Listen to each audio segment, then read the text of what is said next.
నమస్కారం అందరికి. ఎలా ఉన్నారు అందరూ? ఎందుకు పల్లవమ్మా అలా నవ్వుతున్నావు? స్లాంగ్ మారింది, మెథడ్ యాక్టింగ్ అంటారు కదా, అలాగా కొంచెం శ్రీకాకుళం స్లాంగ్ బానే ఉందండి. మీరు ట్రై చేస్తే మాకు తమ్మునీళ్ళు నెయిలింగ్లు బాగా వస్తాయండి. మరి మా శ్రీకాకుళంలో శాపలాలు మేము అంతేనండి. శాపలాలు మా గురించి సినిమా తీశారు మీరు, చందుబాబు గారు. మరి ఆ సినిమాలో మీరు ఒక్కొక్క క్యారెక్టర్ని ఆ ప్రదేశానికి వెళ్ళి మరి చెక్కింగ్లు చేసి మరి తీసారా? ఇది మామూలుగా ఊహించుకుని రాసిన కథ కాదు, ఇది జరిగిన కథ. సో ఈ కథ ఫస్ట్ గీతార్ట్స్కి వచ్చింది, అరవింద్ గారికి, బన్నివాస్ గారికి వచ్చిందన్నమాట. అండ్ అందరికన్నా ముందు ఈ కథలో ఇన్వాల్వ్ అయింది ఎవరంటే పల్లవి గారు. మాకన్నా ముందు ఆబ్వియస్లీ ఏంటి అబద్ధం చెప్తున్నట్టు అలా చూస్తారు నా వంక. ఇదేదో నిజమే కదండి అరవింద్ గారు. ఫస్ట్ రియల్ ఫ్యాక్ట్ అది నడిచింది. అది నాకు ఒక 20 పేజీలో ఇచ్చారు కోవిడ్ టైంలో. అప్పుడు వాసు గారు అప్పుడు చెప్పారు. సో అప్పుడులో వచ్చిందన్నమాట. సో ఈవిడ కొన్ని క్వశ్చన్స్ అడిగింది, ఆ క్వశ్చన్స్ బట్టి మేము కథ రాసుకున్నాం. కథ రాసుకున్నమాట. సో అది అయిపోయిన తర్వాత వెళ్ళగా నేను దీంట్లోకి మళ్ళీ చేతు గారు హీరో ఇది అందరూ సెట్ అయిన తర్వాత ఓకే ఇది నిజంగా జరిగిన కథ. సో ఇంకా జరిగిన ప్రదేశానికి వెళ్ళి ఇంకా తెలుసుకుంటే ఇంకొంచెం ఎక్కువ ఇన్ఫర్మేషన్ వస్తుంది, బాగా రాసుకోవచ్చు కదా అని చెప్పి శ్రీకాకుళం వెళ్ళి అక్కడ వేష భాష ధారణి ఇవన్నీ ఎలా ఉంటాయి అని చెప్పి తెలుసుకుని అల్లుకున్న కథ. మరి చైతన్య బాబు గారు మీరు టైలర్ చూసాము. టైలర్లో రొమాంటిక్లు, ఎమోషన్లు, పాకిస్తాన్ వెళ్ళి భారత్ మాతకి జై అంటే మరి రోమాలు నిక్కబొడుచుకున్నాయండి. మరి ఎట్లా చేశారండి మీరు? ఎలా చేశానంటే చందు గైడెన్స్లో చేశాను. చందు అన్నట్టు ఇది నిజంగా జరిగిన ఒక కథ. ఫస్ట్ మనకు స్టోరీగా వచ్చి మేము ఆ స్టోరీ విని బాగా ఎక్సైట్ అయ్యి ఆ తర్వాత చందు ఒక స్క్రీన్ ప్లే ఒక సినిమాటిక్ లాంగ్వేజ్లోకి తీసుకొచ్చాడు. ఆ టైంలో ఆబ్వియస్లీ నేను రాజు క్యారెక్టర్కి చాలా దూరంగా ఉంటాను రియల్ లైఫ్లో. యూనో వాళ్ళ కల్చర్ ఏంటి, వాళ్ళ యాస, వాళ్ళు చేసే పనులు, వాళ్ళ ఎవ్రీడే లైఫ్ స్టైల్కి చాలా దూరంగా ఉంటా. సో మనం శ్రీకాకుళంకి వెళ్ళి కొన్ని రోజులు అక్కడ స్పెండ్ చేసి వాళ్ళతో మాట్లాడి వాళ్ళతో దగ్గరగా ఉండి వాళ్ళని బాగా అబ్జర్వ్ చేసి ఎక్సర్సైజ్ చేయటం బాగా హెల్ప్ అయింది నాకు. సో దానివల్ల నేను బాగా అర్థం చేసుకున్నా వాళ్ళు ఎలా ఉంటారు ఏంటనేది. సో మీరు ఏదైతే చెప్పారో ఈ పాకిస్తాను ఈ ఎపిసోడ్స్ అన్నీ అది నిజంగా కథలో ఉన్నాయి. సో జస్ట్ ఒక సినిమాటిక్ గిమిక్ కోసం మనం అది క్రియేట్ చేయలేదు. సో నిజంగా ఉన్నాయి కాబట్టి ఏదో ఒక ఆనెస్టీ ఉంది దాంట్లో. సో ఒక యాక్టర్కి అంత ఆనెస్ట్ కంటెంట్ దొరికినప్పుడు మోటివేషన్ లెవెల్స్ బాగా హై ఉంటాయి. నా క్యారెక్టర్కి వచ్చేసరికి ఐ థింక్ మనం డిస్కస్ చేసినప్పుడు we were trying to see ఈ ఉన్న సీన్లో ఎలా కొంచెం కొత్తదిగా మనం చూపించగలుగుతాము. అప్పుడు ఉన్నప్పుడు అక్కడ ఉన్న వాళ్ళు ఎలా ఆలోచిస్తారు, వాళ్ళు ఏం లోపల పెట్టుకోరు, చాలా ఓపెన్గానే ఉంటారు. వాళ్ళకి ఏం మనసులో ఉందో అది బయట చెప్తారు. అండ్ ది వెరీ అన్ఫిల్టర్డ్ అని చెప్తారు కదా. ఏంటి అంత నేను అలానే అడగబోతున్నానండి మిమ్మల్ని. మనసులో ఏం పెట్టుకోకుండా అడిగేస్తానండి అన్ని. అదే సో అలానే క్యారెక్టర్స్ని కూడా చేశారు. మీరు సాంగ్స్ టీజర్స్ ఏది చూసినా ఫోన్ మీద ఎక్కువ షార్ట్స్ ఉంటాయి సెల్ ఫోన్తో. ఎందుకంటే నిజంగా రాజు క్యారెక్టర్ 9 నెలలు అలా సముద్రంలోనే ఉంటాడు. ఓన్లీ 3 నెలలు ఊరు శ్రీకాకుళంకి వచ్చి సత్యత బుజ్జితల్లితో ఉంటాడు. సో ఇంకా ఆయన ఆ 9 monthsలో కూడా వాళ్ళు జట్టీకి వచ్చిన ఆ 2 రోజులకే ఫోన్ సిగ్నల్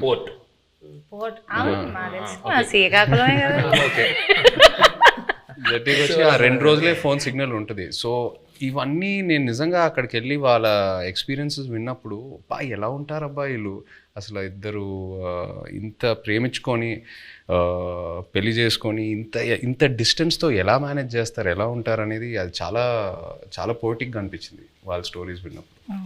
ఇప్పుడు నేను స్లాంగ్కి టాటా బాయ్ బాయ్ చెప్పేస్తానండి, ఎందుకంటే కొంచెం సీరియస్గా ఆడాల్సిన రౌండ్ ఇది. ఇక్కడ నుంచి నేను ఈ రౌండ్లో కొన్ని టాస్క్లు ఉంటాయి.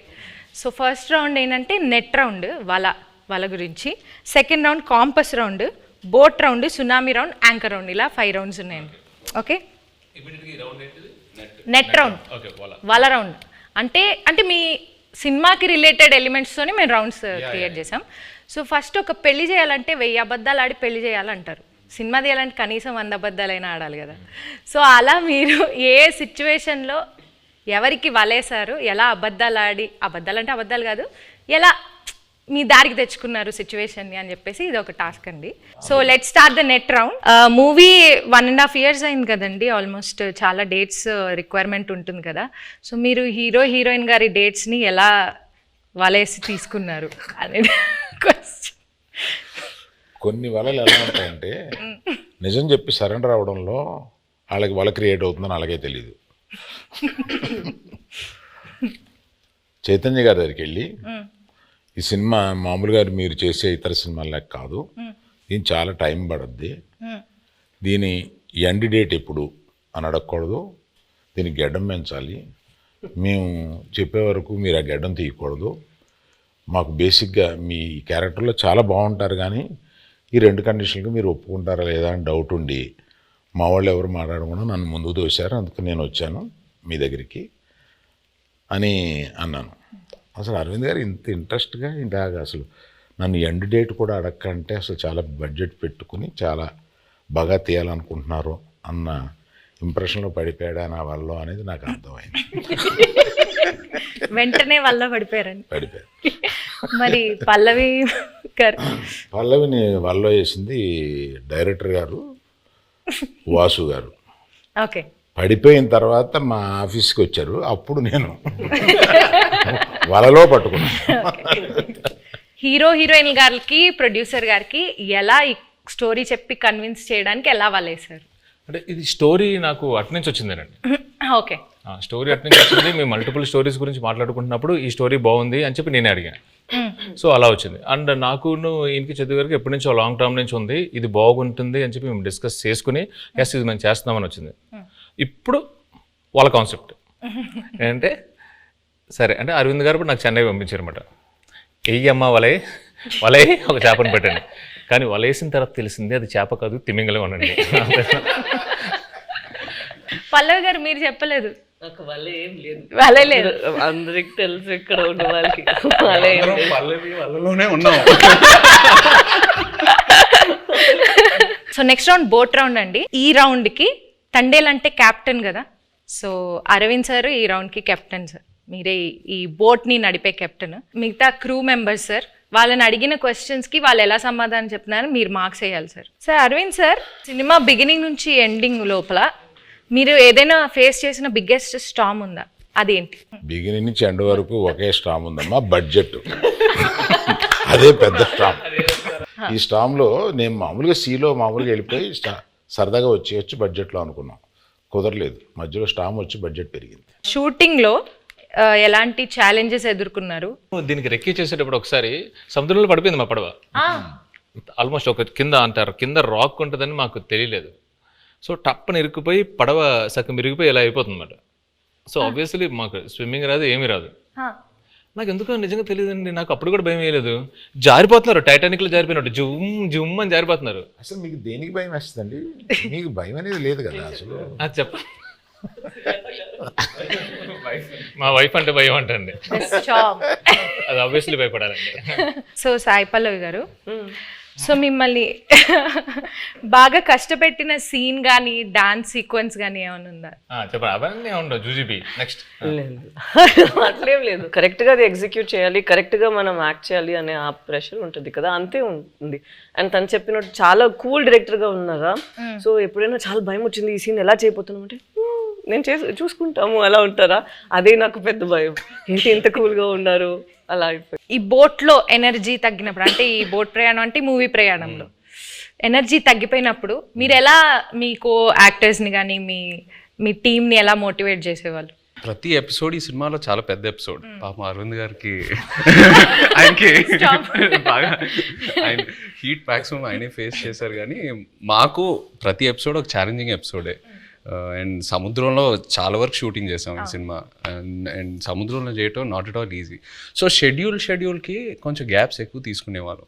మీరు ఆ పెద్ద బోట్లో ఉంటే లైఫ్ బోట్లో, పెద్ద బోట్ సింక్ అవుతూ ఉంటే లైఫ్ బోట్లోకి ఎక్కాలన్నారు కదా, నాకు ఆ సిచ్యువేషన్ వచ్చుంటే నేను పెద్ద బోట్లో ఉన్నా, స్టామ్ వచ్చింది, నేను చందుకు ఫోన్ చేస్తా, చందు నన్ను కాపాడు చందు అంటే తను ఒక లైఫ్ బోట్లోకి వచ్చి నన్ను లైఫ్ బోట్లో పెట్టి తను వెళ్ళిపోతాడు. నన్ను మధ్యలో ఆ లైఫ్ బోట్లో వదిలేస్తాడు. I will come in some time, మీరు అక్కడే ఉండండి, నేను కొన్ని రోజుల్లో వస్తా, డోంట్ వరీ. అక్కడే ఆ లైఫ్ బోట్లో నాకు స్నాక్స్, ఒక ఎంటర్టైన్మెంట్ అన్నీ నన్ను కంఫర్ట్గా పెట్టి నేను వస్తా. ఒక 1-2 monthsలో వస్తా, వచ్చి పికప్ చేసుకుంటా. అంత కూల్గా ఉంటాడు మా చందు. సో మీరు మధ్యలో వదిలేస్తారు అలాగా? మధ్యలో వదిలేదండి, వాళ్ళ ప్రిపరేషన్ కోసం, ప్రిపరేషన్ కోసం. జరుగుతుందా ఏమైనా అలా సడన్ గా ఒక సైలెన్స్ వస్తుంది ఒక 2 monthsకి. దాని తర్వాత మళ్ళీ స్టార్మ్ స్టార్ట్ అవుతుంది. మేము కలెక్ట్ చేసిన ఇన్ఫర్మేషన్తో కానీ మీరు రాసుకున్న స్టోరీలో ఇంటర్వల్ కంప్లీట్ వేరండి. ఒకసారి మళ్ళీ మనం వెళ్ళినప్పుడు మొత్తం అంతా అక్కడ శ్రీకాకుళం వెళ్ళి మొత్తం రీసెర్చ్ చేస్తున్నప్పుడు ఇంకా డీప్ అండ్ డెప్త్గా ఆ 22 మందిని కూర్చొని వాళ్ళని వీళ్ళని అడిగితే అప్పుడు వాళ్ళు అక్కడ ఫిషింగ్లో ఉన్నప్పుడు వాళ్ళకి ఒక 2017లో ఒక స్టార్మ్ వచ్చింది. నిజంగా వాళ్ళ పడవలు ఎలా అయ్యాయి, ఒక పెద్ద కార్గో షిప్ ఎలా వచ్చింది, దాన్ని ఎలా ఫేస్ చేశారు, ఇవన్నీ విన్న తర్వాత అప్పటికే బడ్జెట్ ఫిక్స్ అయిపోయింది. మెల్లిగా పిల్లిలో వచ్చాయి మళ్ళీ అరవింద్ గారి దగ్గరికి వచ్చి, అరవింద్ గారు అంటే మన ఇంటర్వెల్ని మొత్తం ఇప్పుడు ఏదో నార్మల్గా అక్కడ ఎవరు ఓకే చెప్పింది వాసువే కదా, విని యాస్టేజ్ చేయాలి సార్, మనం ఇది యాస్టేజ్ చేస్తున్నాం దింపుతున్నాం మనకే కదా ఎంకరేజ్. అవును చెప్పింది. నా దగ్గరికి వచ్చి అప్పుడే ప్రపోజల్ చెప్పారు, మీరంతా డిసైడ్ చేసుకున్నా వాసు అక్కడ ఫిక్స్ అయినారంటే అమ్మా సూపర్ అంతకన్నా అని చెప్పాము. అప్పుడు ఆ స్టార్మ్ సీక్వెన్స్ వచ్చింది. మెల్లగా మా ఛాంబర్ రూమ్ ఒకటి ఉంటుంది, మాకు ఏం మాట్లాడుకున్నా కంపెనీ రూమ్ అన్నట్టు. సో అరవింద్ గారితో కూర్చోబెట్టి మెల్లగా చెప్పి నన్ను అప్రూవల్ చేశారు. సీరియస్గా చెప్పనండి, ఈయన బడ్జెట్ గురించి మాట్లాడుతున్నారు కానీ మధ్యలో నేను అలిగేసి నాకు ఇది వద్దు నేను చేయను అని చెప్పాను. ఆ స్టార్మ్ సీక్వెన్స్ వద్దు అరవింద్ దగ్గర, మామూలుగా వెళ్ళిపోదాం అంటే ఆయనే నో, ఇప్పుడున్న ఆడియన్స్కి ఆ స్పాన్ తెలియాలి, అది కావాలి అని చెప్పి ఆ స్టార్మ్ని ఆహ్వానించింది ఆయనే. సీరియస్లీ. నాగ చైతన్య గారు మ్యూజిక్ గురించి కొంచెం మాట్లాడతారా? డిఎస్పి గారి మ్యూజిక్ ఎలా ఉంది? బయట ట్రైలర్లో ఒక జైల్ ఎపిసోడ్ అయినా, ఒక స్టార్మ్ సీక్వెన్స్ అయినా, ఏది చూసినా ఈ సినిమా సోల్ అనేది ఒక లవ్ స్టోరీ. అండ్ ఒక లవ్ స్టోరీకి ఎప్పుడు ఒక అద్భుతమైన ఆల్బమ్ కావాలి. దేవి గారు మనకి ఒక అద్భుతమైన ఆల్బమ్ ఇచ్చాడు. మొన్న హైలసో ఆ పాట కూడా రిలీజ్ అయిన తర్వాత అమేజింగ్ రెస్పాన్స్. అంటే బుజ్జి తల్లి తర్వాత ఇంకా ఏ పాట అయినా అందుకుంటుందా అని ఒక చిన్న క్వశ్చన్ మార్క్లో ఉన్నాను. బట్ హైలసో రెస్పాన్స్ చూసాక ఫీలింగ్ సో హ్యాపీ. సో దేవికి థ్యాంక్ యూ చెప్పాలి. అండ్ పైగా శ్రీమణి గారికి, లిరిక్స్ రాసిన శ్రీమణి గారికి చాలా బాగా బ్లెండ్ చేసి super output. So I think half the job is done ఆ విషయంలో, సక్సెస్ విషయంలో, ఆడియో సక్సెస్ అయినట్టు. మ్యూజిక్ ఎవరిని పెట్టుకుందామని చాలా డిస్కషన్ వచ్చింది. దేవిప్రసాద్ని పెట్టుకుందామని వస్తే నేను వద్దన్నాను దేవిప్రసాద్, ఎందుకంటే పుష్ప మాది ప్యారలల్గా వెళ్తుంది. అయ్యి బాబాయ్ దానికి ఉండే కాన్సన్ట్రేషన్కి, దానికి ఉండే వర్క్కి దేవిప్రసాద్ టైం స్పేర్ చేయడు. దేవిప్రసాద్ నాకు చిన్నప్పటి నుంచి తెలుసు, మా ఫ్రెండ్ కొడుకు, మాకు బోల్డ్ సినిమాలు చేశాడు. మా ఇద్దరికి అసలు మామూలుగా బయట ఎక్కడన్నా కనిపిస్తే మేము లవర్స్ కావలించున్నట్టు కావలించుకుంటాం, అంత ఇష్టం నాకు. కానీ ఈ సినిమా కరెక్ట్ కాదా అని ఇలాగా సందేహపడుతూ రోజు డైనింగ్ టేబుల్ బన్నీతోటి, రే ఈ మ్యూజిక్ ఒకటి కన్ఫ్యూజింగ్గా ఉంది, ఎవరిని పెట్టుకోవాలి ఏంటి అని అంటే, దేవి అని ఎందుకు అనుకోండి, మీ పిక్చర్లో లాగేస్తారు మీరు మొత్తం, మాకు టైం స్పేర్ చేయరు, ఇంకా అదే ఇంత నిన్ను అడిగి డైరెక్టర్ని అడిగి మేము ఆయన్ని టైం తెచ్చుకోండి, మాకు వద్దు, అలా వద్దు అన్నాం. లవ్ స్టోరీ అన్న తర్వాత దేవి ఆలోచించక అన్నాడు. So some credit inside back side of the decisions ఇవి కూడా ఉంటాయి. I don't know whether I will get the chance to acknowledge this. ఇప్పుడు అందరూ ఒక just one word about the movie ఒక్క వర్డ్ లో డిస్క్రైబ్ చేయాలంటే ఏం చెప్తారు సార్? దుల్లగొట్టేస్తామని. రాజులమ్మ జాతర. పల్లవి గారు మీరు నీ బొందలో ప్రేమ. తిడుతున్నారు అనుకున్నారు. ఉంటావా వెళ్ళిపోతావా? మీకు పైకి కనిపించే బుజ్జితల్లి కాదండి, వెనకుంట చూడండి గాజులమ్మ జాతర ఉంటది. మీరు డైలాగ్ చెప్పండి.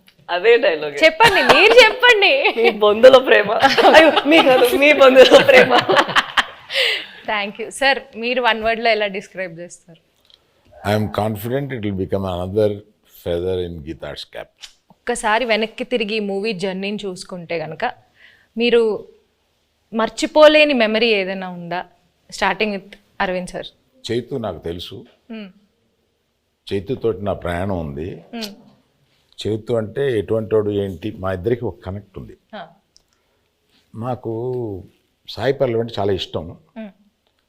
ఇది ఫస్ట్ సినిమా అప్పుడే ఒకసారి కావలించుకుని మెచ్చుకుని వెళ్ళిపోయాను ఒక ఫంక్షన్లో, అంతే.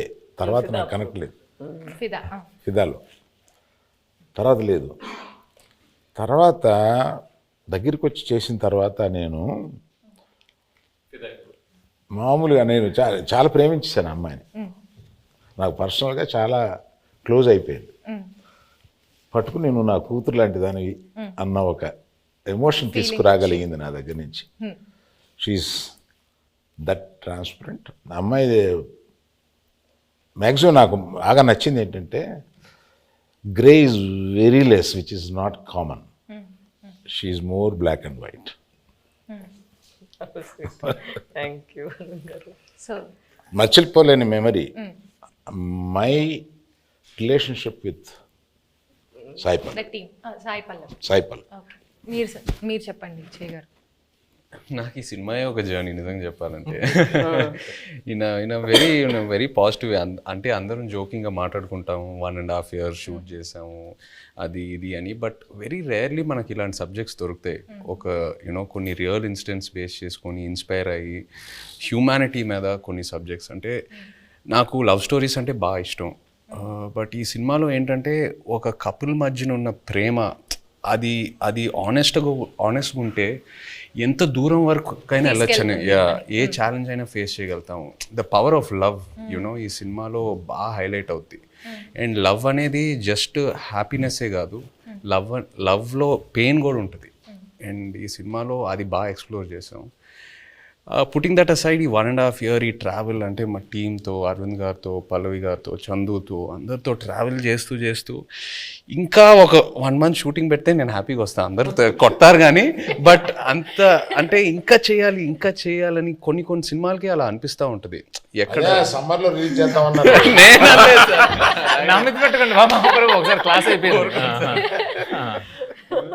ఈ హెయిర్, ఈ బియర్డ్, ఈ లుక్ వల్ల నేను వేరే ఏ ప్రాజెక్ట్ కూడా చేయలేను. It's very unique to this character. నాకు ఎక్కడ నిజంగా ఇబ్బందిగా అనిపించలా. అంటే ఇవాళ వెళ్ళి షేవ్ చేసేద్దాం అబ్బా, ఇవాళ హెయిర్ కట్ చేసేద్దాం అబ్బా, చిరాకు వస్తుంది, అట్లా ఎక్కడ అనిపించలా. ఇంకా అరవింద్ గారు ఇంకా చేద్దామంటే okay let's do it, Chandu ఏదైనా బెటర్మెంట్ చేద్దామంటే let's do it. So that's just a sign saying that బాగా కనెక్ట్ అయ్యి ఎంతో ప్రేమించి ఎంతో ఆనెస్ట్గా ఈ జర్నీ జరిగిందని. So yeah, I think it'll be very memorable for me. Yeah, the movie itself is very Chaitanya memorable. గురించి మాట్లాడాలి. నేను I told you this already. నేను తనకి కూడా చెప్పాను, నాకు లవ్ స్టోరీలో చేసిన చైతన్య గారు అండ్ ఇక్కడ మన తండ్రిలో చేస్తున్నప్పుడు చాలా డిఫరెన్సెస్ కనిపిస్తుంది. ఒక యాక్టర్కి మనం నార్మల్గా జనాన్ని చూసినప్పుడు అక్కడ నుంచి కొన్ని విషయాలు మనం పట్టుకుంటాం కదా. ఇక్కడ నాకు చాలా బాగా కనిపించింది తను ఎలా కొన్ని క్యారెక్టరిస్టిక్స్ అక్కడి నుంచి తీసుకున్నారు. Not for body language but for mind set.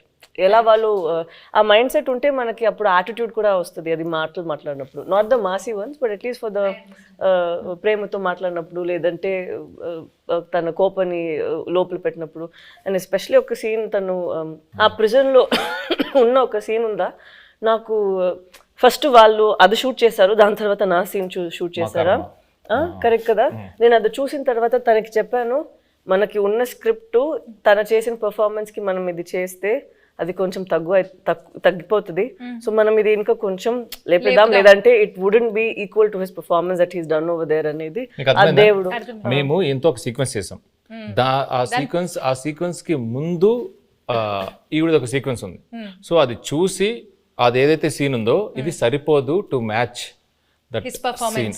Exactly. So అలా నాకు అనిపించింది. It was too honest for me. అప్పుడు నేను చెప్పిన మనం ఇక్కడ ఇది ఇంకా బెటర్గా ఇది చేయాలి, లేదంటే ఇది తగ్గిపోతుంది, దీనికి అది తగ్గిపోతుంది అని. We had to do even that way. So I have to give it to him that than just saying. తను డౌట్ వచ్చింది, అంత బాగా చేశాడు కదా, నేను ఇంకొంచెం లేపాలి దీన్ని అని. నువ్వు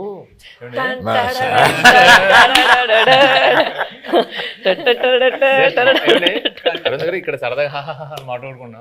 ఒక్కసారి ఇమాజిన్ అండి, సెట్ లో నాకు రామోజీ ఫిల్మ్ సిటీలో వాకింగ్ చేసుకుంటూ అటు ఇటు తిరుగుతూనే ఉన్నాను. ఇంకా నయం జేబులో చేతులు పెట్టుకున్నా. సీరియస్లీ ఈయన ఒకటే డైలాగ్ ఉంటుంది స్ట్రాంగ్ గా, మీరు అంత స్ట్రాంగ్గా రాయాలనగానే నేను పొంకాలు రాసేవాడిని. లేదు, తను 2 పేజెస్కి రాసారా, నేను చెప్పిన అక్కడ ఒకే మాట అన్నారు, నాకు గుండెలు చాలా పెయిన్ వచ్చింది, అది ఎంత బాగుంది, మనం కూడా అంతే ఒక పంచ్ ఇద్దామని నేను అడిగితే 2 పేజెస్ ఉందండి. అలా ఏం లేదండి. అది నైట్ షూట్. తను చెప్పింది కాబట్టి నేను ఒక విషయం ఆనెస్ట్ గా చెప్పాలి తన గురించి. చెప్పింది కాబట్టి చెప్పండి. ఆపర్చునిటీ తీసుకుందామని అంతే. తీసుకోండి. ఇప్పుడు వరకు నేను పనిచేసిన ప్రతి కో యాక్టర్తో ఎవరో నాకు ఫోన్ చేసి నా సీన్ గురించి డిస్కస్ చేయలేదు. పల్లవి ఫుల్ స్క్రిప్ట్ తీసుకుంటుంది and she call me once before a schedule and discussed about my scenes. అది నాకు చాలా ఇన్స్పైరింగ్ అనిపించింది ఆనెస్ట్లీ. కొంతమంది మేబీ అది టూ మచ్ ఇన్వాల్వ్మెంట్ అలా అంటారేమో కానీ జోక్స్ అపార్ట్, అది మనకు ఒక యాక్టర్కి నంబర్ ఆఫ్ పర్స్పెక్టివ్స్ ఉన్నప్పుడు ఆటోమేటిక్లీ మన మైండ్ ఇంకా బాగా పనిచేస్తుంది and it pushes us to perform better. So అది తను ఫోన్ చేసినప్పుడు నాకు చాలా హ్యాపీ ఫీల్ అయ్యాను. ఇద్దరు మూవీలో ఎంత ఇన్వాల్వ్ అయ్యారో అర్థం. మనం అందరూ చేసింది ఫస్ట్ మూవీ వస్తుంది, దాని తర్వాతే మన అందరికి మూవీ జనాలు చూస్తారు కదా, జయ్ గారు పల్లవి గారు అలా ఏం లేదు. సో అక్కడ చూసినప్పుడు ఎంత ఇంపార్టెంట్ మా ఇద్దరిది పోర్షన్, అంతే ఇంపార్టెంట్ తన పోర్షన్ కూడా. సో అప్పుడు ఏమైనా నాకు డౌట్స్ ఉంటే ఏదో ముగ్గురు దగ్గర ఫస్ట్ ఇక్కడ పోతుంది, దాని తర్వాత తను కొంచెం సేపు తీసుకుంటారు రాయడానికి, ఇక్కడ నేను ఒక కాల్ పెడతాను, దాని తర్వాత ఫైన్ గా అరవింద్ గారు. పల్లవి చందు దగ్గరికి వెళ్తుందంటే డౌట్ కోసం నేను ఇంకా లంచ్ బ్రేక్ తీసుకొని శుభ్రంగా ఒక ½ an hour మ్యాప్ వేసి క్యారవాన్ లో అప్పుడు బయటకు రావచ్చు, ఇంకా అప్పుడే డిస్కషన్ క్లోజ్ అవుతా ఉంటుంది. ఇప్పుడు చెప్తుంది అంతా పెన్సిల్ తో రాయాలంటే పక్కన షార్ప్నర్ ఇంపార్టెంట్ మేడం. చెక్కి రాసి చెక్కి పెన్సిల్ ఎంత చేస్తున్నారు కదా, స్క్రిప్ట్ కి మనం చేసినకి ఏం డిఫరెన్స్ లేదు. అక్కడ ఏంటంటే లేదు పర్ఫార్మెన్స్ లో మనం ఏం బయట ఇప్పుడు ఇలా ఇంత సీన్స్ ఉంది, అది మనం క్రష్ చేసి ఒక చిన్న పంచ్ లాగా చేసేద్దాం అంతే. మీరందరూ సడన్ గా ఈ సెషన్ నా గురించి పెట్టిన టైం ఉంది, అదేం లేదు, అదేం కాదు. He did not sign any other film. నేను ఎప్పుడు తను అడుగుతాను, బికాస్ లవ్ స్టోరీ టైంలో also we'd ask what you doing next అని. ఇప్పుడు నేను అడిగినప్పుడు కూడా నేను తండేల కోసం వెయిట్ చేస్తాను, వచ్చిన తర్వాత చూద్దామని. అప్పట్లో ఆ రోజు మనం రిలీజ్ రోజు చెప్పాము కదా, ఆ రోజు వరకు ఇదే తన ఆన్సర్, మనం చూద్దాం తండేలు వస్తుంది దాని తర్వాత. So it's such nice approach where you completely surrender ఒక ఫిల్మ్ కోసం. అది సరెండర్ చేసి ఎన్ని రోజులు, 1 year తీసుకుంటుందా ఓకే అని తను వదిలేయడం నాకు it was very surprising. Next producer use to contact me, not him. Sir మీది ఎప్పుడో వద్ది, మేము రిలీజ్ 10 రోజుల ముందు కూడా షూటింగ్ చేస్తాము, నా రిలీజ్ డేట్ చూసి మీరు అనుకోండి తప్ప నేనేమి కమిట్ అవ్వను. వై డూ థింక్ తన పెళ్లి కోసం, తను ఇప్పుడు ఇంటర్వ్యూ కోసం జుట్టులు దాడి దాన్ని కట్ చేయకుండా ఇలా ఉన్నారు? ఎప్పుడు ఏం వచ్చేస్తుంది, ఎప్పుడు మనం షూట్కి వెళ్ళాలి అని ఇలాగే వదిలేస్తారు. నేను పెళ్ళికి వెళ్ళి వీళ్ళు కింద కూర్చుంటారు కదా, వంగి అక్షంతలు వేస్తున్నాను. పరిచయం చేశాడు ఈయన, అంటే తెలుసు అన్నట్టుగా ఆమె చూసింది. I have a question sir అంది, పెళ్లిపేటల మీద. ఇదేంటి question? when do you show the face of my husband sir? అంటే గడ్డం ఎప్పుడు తీస్తా,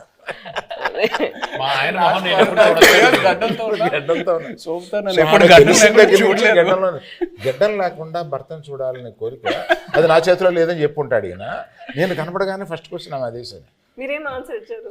నేను అమ్మ రిలీజ్ డేట్ చూసుకో, అప్పటి వరకు ఇది check Geetha arts page for updates అని చెప్పుంటారు. మీరు అడిగినప్పుడు ఫస్ట్ ఆయన చెప్పినప్పుడు ఏమయ్యా అన్నారు, ఏంటంటే మనం రిలీజ్ చేస్తాం ఏమన్నాను కానీ అప్పుడు ఇలాగా చైతన్య ఆవిడ అడిగిందయ్యా మా ఆయన మొహం నేను ఎప్పుడు చూసుకోవచ్చు అని అన్నాను. Coming back to the movie. కాదు ఇందులో మీమ్స్ ఏంటంటే పెళ్లిపేటల మీద నుంచే అరవింద్ గారిని నిలదీసిన. మీరు ఈ డెసిషన్ తీసుకోకుండా ఉండుంటే బాగుండేది అని ఏదైనా ఒక డెసిషన్ గురించి అనుకున్నారు? తీసుకున్న అన్ని డెసిషన్లు కరెక్ట్ అయిన ఏకైక సినిమా అనుకోండి. ఓకే సార్, మీ ఫ్యాన్స్ ఎస్పెషల్లీ మీ ఇద్దరి గురించి, మీ ఫ్యాన్స్ వెయిట్ చేస్తున్న వాళ్ళకి ఈ మూవీ ఎలా ఉండబోతుంది, what is it going to give away to the fans? తను ఇద్దరి కోసం తను చెప్తారు. ఇది ఫస్ట్ అనుకుంటా, ఇది ఒక ఎమోషనల్ లవ్ స్టోరీ అని. సో ప్రేమ పుట్టడానికి అది ఏదైనా ఒక ప్లేస్ కావాలి, ఏదైనా ఒక సిచ్యువేషన్ కావాలి, కౌమార దశలోనో కాలేజీలోనో ఎక్కడైనా ఉంటుంది. బట్ ఇది మేము అనుకున్నప్పుడు ఏంటంటే ఇది ఇంకా ఎటర్నల్ ఇది. సో ఎంత బెంగ ఉంటుందో అంతే భయం ఉంటుంది. సో ఎవరైతే లవ్లో ఉన్నారో, అది అమ్మాయి అయినా అబ్బాయి అయినా, అది బుజ్జితెల్ల అయినా రాజు అయినా, ఎవరైనా కానీ వచ్చి ఈ సినిమా చూసేటప్పుడు వాళ్ళలో వాళ్ళ ప్రేమ, అవతల మీద ప్రేమ ఇది చాలా చక్కగా కనపడుతుంది. ఒకరి మీద ఒకరికి ఉన్న బెంగ, ఒకరి మీద ఒకరికి ఉన్న భయం, ఒకరి మీద ఒకరికి ఉన్న కోపం చక్కగా కనపడుతుంది.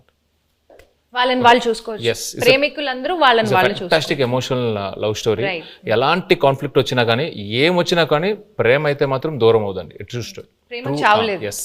మీరు దూరంగా ఉన్నా, ఎలాంటి పరిస్థితులు ఉన్నా, ఏమున్నా కూడా ప్రేమే ఇస్ వాట్. సునామీ రౌండ్ అండి. ఇప్పుడు ట్రూత్ ఆర్ డేర్ అన్నమాట ఇది. సో మీరు ఆన్సర్ చెప్పలేకపోతే డేర్ చేయాల్సి వస్తుంది. సాయి పల్లవి గారు తండేల్లో బాగా యాక్ట్ చేశారా, లవ్ స్టోరీలో బాగా యాక్ట్ చేశారా? సాయి పల్లవి గారు తండేల్లో ఇంకో క్వశ్చన్ ఉంది, ఆప్షన్ కావాలా? ఇవ్వండి.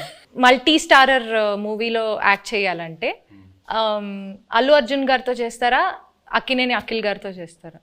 అఖిల్తో ఆల్రెడీ మనంలో ఒక స్క్రీన్ స్పేస్ షేర్ చేసాం కాబట్టి డెఫినెట్లీ అల్లు అర్జున్ గారితో చేయటం will be a good opportunity. Sai Pallavi garu, మీ ఫేవరెట్ కోస్టార్ ఇన్ తెలుగు మళ్ళీ మళ్ళీ వర్క్ చేయడానికి, అంటే మీరు ఇప్పటిదాకా యాక్ట్ చేసిన వాళ్ళలో మళ్ళీ ఎవరితో వర్క్ చేయాలనుకుంటున్నారు? The rapport that I have Chaitanya గారితో ఉన్నది చాలా కంఫర్టబుల్. ఓపెన్, తను ఏం అనుకుంటారో లేదో, but he'll always have a face where is very understanding and very compassionate. So I think Chaitanya garu. Okay, but మళ్ళీ అంటే కొంచెం స్పేస్ ఇచ్చి మళ్ళీ చేద్దాం. తనకి పాపం 1 year నుంచి నేను పల్లవితోనే ఉన్నాను, బోర్ కొట్టింది, అలా అవ్వకూడదు కదా. సో కొంచెం స్పేస్ ఇచ్చి దాని తర్వాత I make him miss me and then I'll come and work with him. So Chandu గారు, పర్ఫార్మెన్స్ వైజ్ సాయి పల్లవి గారు బాగా చేశారా, నాగ చైతన్య గారు బాగా చేశారా? ఒక్కళ్ళని పిక్ చేయాలంటే ఎవరిని పిక్ చేస్తారు? తననే పిక్ చేస్తారు. నేనే ఇద్దరు మధ్య చాలా బాగా రెండు నేమ్స్ లో ఒక్కళ్ళని పిక్ చేయాలి. ఓకే, లేకపోతే మీకు డేర్ కూడా ఉంది. డేర్ ఏంటో చెప్పనా? చెప్పండి. ఓకే, మీ వైఫ్ కి కాల్ చేసి బుజ్జి తల్లి 2 lines ఏం మాట్లాడకుండా ఫస్ట్ ఆ 2 lines పాడాలి. బుచ్చితల్లి వచ్చేస్తున్నానే, కాస్త నవ్వే.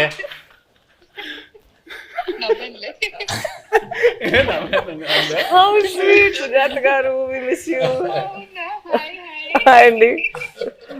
నా గుండె టక్క టక్క టక్క కొట్టేసుకుంటుంది. ఓకే నేను మంచిదాన్నే కదా వాళ్ళకి తెలుసు. ఓకే కొంచెం గుండె కూలేవని పెడాల్సిన ఫోన్ కొట్టుకుంటుందండి, ఏమంటుందో ఏందో. సరే బాయ్. గ్యాప్లో సంవత్సరాలు వచ్చాయి. Bye bye, happy independence day, Jai Hind.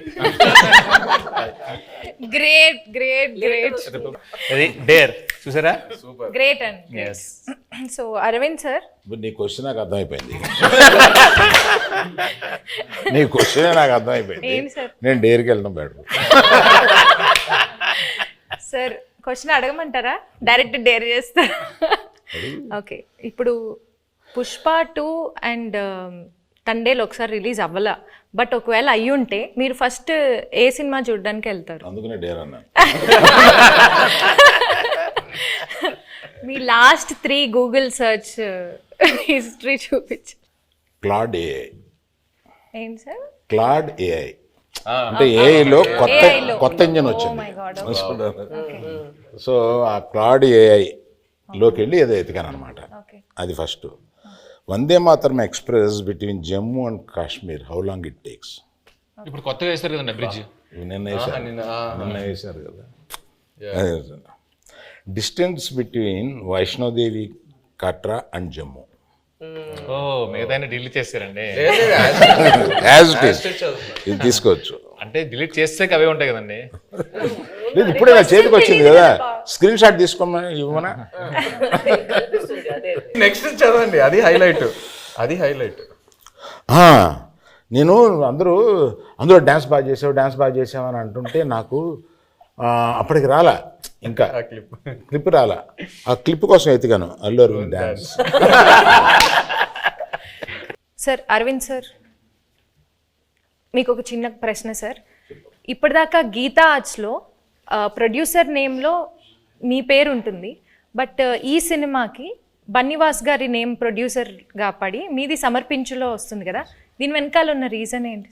Well thought reason ఏమి లేదమ్మా. For this I have done lot. made a huge journey, very successful. Now I have to give space to the people in Geetha Arts next to me. నా తర్వాత గీతా ఆర్ట్స్లో బన్నీవాసు, విద్యామాధురి వీళ్ళు ఉన్నారు. I decided unless there is a huge demand that my name should be there, I feel that I should give the space to the next people. And Vasu is a very sensible colleague to me. నేను ఇప్పుడు నా ఆఫీస్లో పని చేస్తున్నట్టుగా feel అవును. అతను నాకు ఏదైనా సలహా కావాల్సి వచ్చినా అతను అడుగుతాను. So I got so much. అతను తీసుకొచ్చాడు ఈ సబ్జెక్టు, శ్రీకాకుళంలో ఎవరిదోనండి ఈ సబ్జెక్ట్ అని తీసుకొచ్చి నాకు వినిపించాడు. దాని గురించి కూర్చోబెట్టి వర్క్ చేయడం కానీ, తర్వాత ఆ డైరెక్టర్ గారితో కూర్చోబెట్టి ఆయన వాళ్ళిద్దరూ ఒక షేప్ చేసి తీసుకొచ్చి నాకు ఇలా ఉంటే ఇక్కడి నుంచి మళ్ళీ ఇంప్రూవ్ చేస్తాము అని ఇట్లాగా బేసిక్ వర్క్ ఆయన చేశాడు. He happen to be good friend of Chaitanya also. And ఈయనకి చాలా రోజుల నుంచి పరిచయం ఉంది. So better he comes forward and interacts with all these people and make the film for me అని అనుకో. That's it.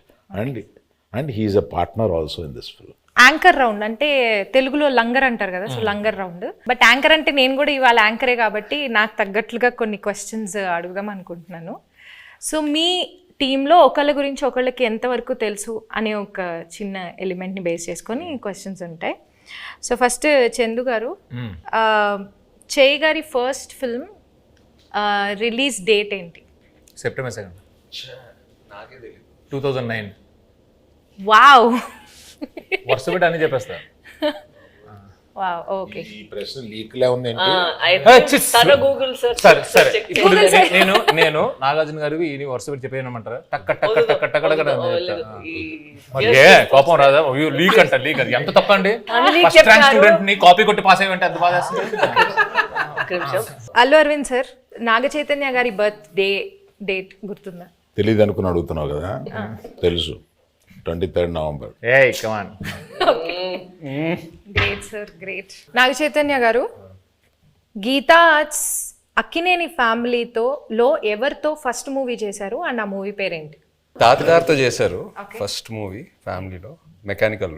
Correct. Sai Pallavi garu, Naga Chaitanya గారిది తండేల్ ఎన్నో మూవీ? దేవుడా, ఆయన ఇచ్చిన ఆన్సర్ లో ఉంది, చెప్పండి. 25th, నా బర్త్డే చెప్పారు కదా, 23rd, ఇంకెందుకు ఇది 23rd. సో ఫైనల్ గా ఒక్క డైలాగ్ తో ఈ మూవీకి ఆడియన్స్ అందరినీ పిలవాలంటే ఆ డైలాగ్ ఎలా చెప్తారు? ఒక్క డైలాగ్. ఈ పాలి ఆట గురు తప్పేదే లేదేస్, February 7th February 7th Rajulamma జాతరే.